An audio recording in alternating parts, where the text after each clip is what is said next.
Today we're going to talk about integration by parts.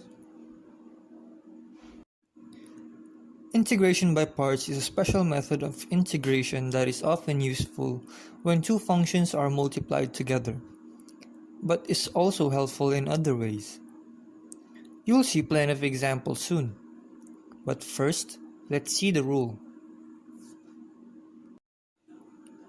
The integral of u v dx equals u integral of v dx minus the integral of u prime times the integral of v dx times dx, where u is the function of u of x, v is the function of v of x, and u prime is the derivative of the function u of x.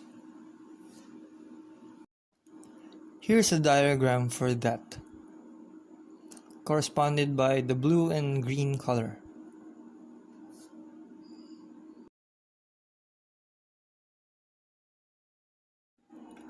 Okay, let's jump straight into an example. What is the integral of x cosine x dx? Okay, we have x multiplied by cosine x, so the integration by parts is a good choice. First, choose which functions for u and v. So, in this example, we have u equals x and v equals cosine x. Now it is in the example format of the integral of u v dx. We differentiate u first, which is u prime is equal to x prime, which is equal to 1. Next, we integrate v. The integral of v dx is equal to the integral of cosine x dx, which is equal to sine x. And after that, we can now put it together. As you can see here in the diagram, it shows how the equation works.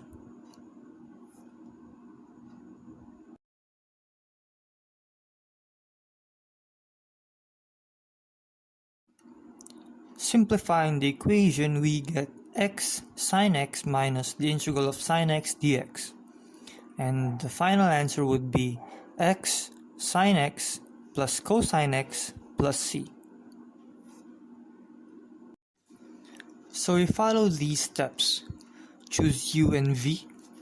Differentiate u such that u prime, integrate v, which is the integral of v dx, put u prime, and the integral of v dx into the equation here. Simplify and solve. And in English, to help you remember, the integral of u v dx becomes u integral v minus integral of derivative u integral v. Now let's look at another example.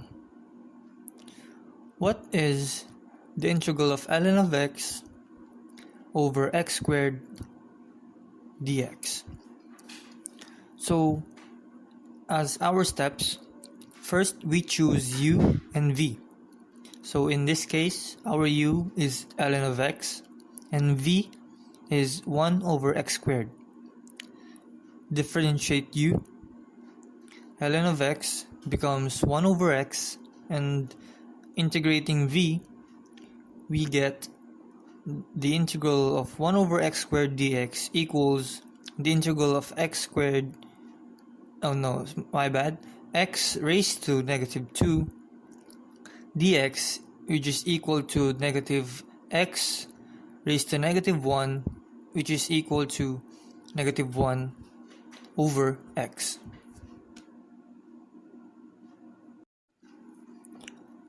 Putting that together brings us the equation of ln of x 1 over x squared dx.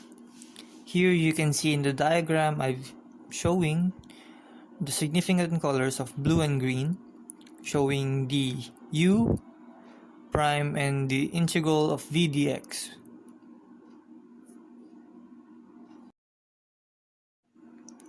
Simplifying the equation, we get negative ln of x over x minus the integral of negative 1 over x squared dx equal to negative ln of x over x minus 1 over x plus c.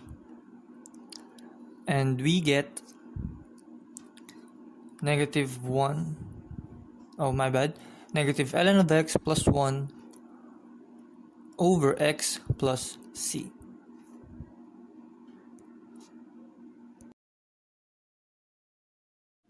If you're wondering how we got it, we used the power rule, which is stated the integral of x raised to n plus 1 over n plus 1 plus c. That's the power rule of integrals.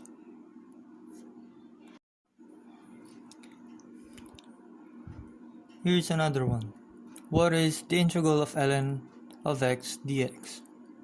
So here, we only have one function. So how do we choose u and v? We can choose v as being 1. So, in this case, u will become ln of x and v will become 1. Differentiate u, which is ln of x, will become 1 over x. And integrating v, we get the integral of 1 dx, which is equal to x. Again, here's the diagram of how this equation works. So we have ln of x times 1 dx. So we get ln of x times x minus the integral of 1 over x times x dx.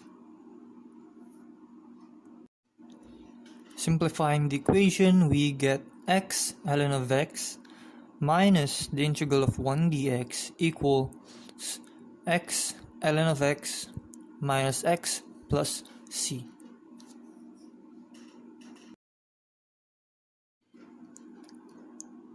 Still don't get it? Well, here's another example. What is the integral of e raised to x dx?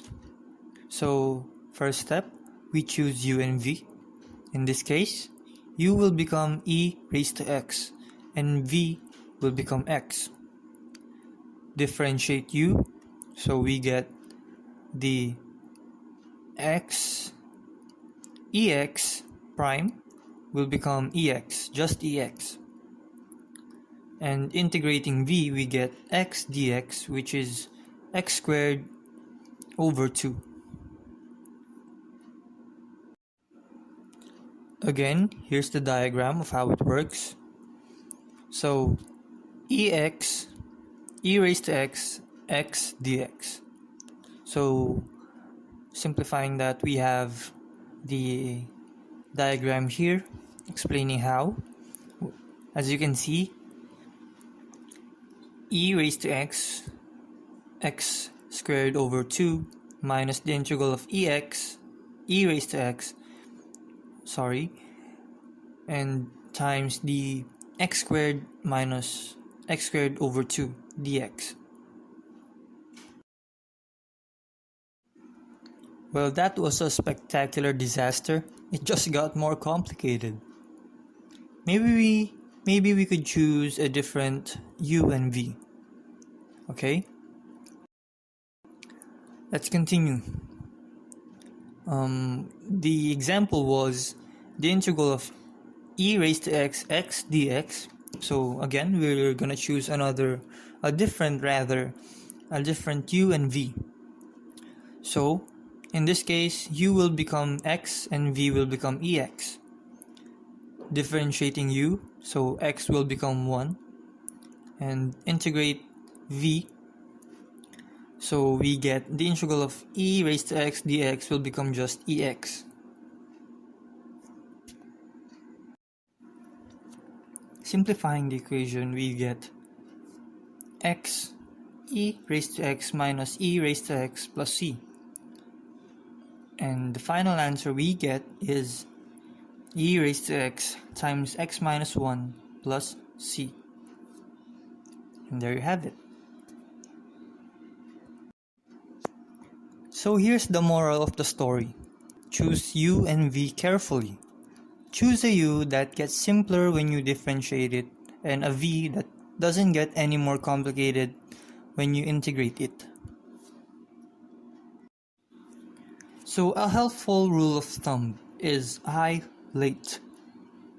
Choose u based on which of these terms comes first. I for inverse trigonometric functions such as sine raised to negative 1x, cosine raised to negative 1x, and tangent raised to negative 1x. L for logarithmic functions such as ln of x or log x. A for algebraic functions such as x squared and x cubed. The letter T for trigonometric functions such as sine x, cosine x, and tangent x. The letter E for exponential functions such as e raised to x and 3 raised to x.